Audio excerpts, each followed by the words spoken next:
ভ্রমণকালে চলাচলকারী ট্রেনে অজ্ঞান পার্টির অপতৎপরতা বৃদ্ধি পেয়েছে।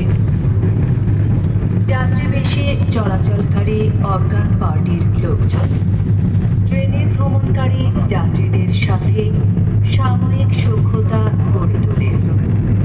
কোনো কিছু খাইয়ে বা ট্রেনের বাতি নিভিয়ে নাকের কাছে রুমাল ধরে অজ্ঞান করে সর্বস্ব লুট করে নেয়ার ঘটনা অহরহ ঘটছে। এতে শুধু টাকা পয়সা বা মালামালি খোয়া যাচ্ছে না, যাত্রীর জীবন নাশেরও আশঙ্কা দেখা দিয়েছে।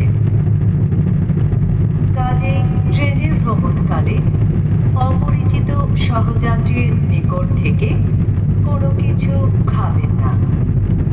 ট্রেনে ভ্রমণরত অবস্থায় পাশে বসা অপরিচিত সহযাত্রী যাতে আপনার নাকে কোনো কিছু ধরতে না পারে সেদিকেও সতর্ক দৃষ্টি রাখবেন, নচেৎ আপনি প্রতারিত হতে পারেন বা আপনার জীবন নাশেরও আশঙ্কা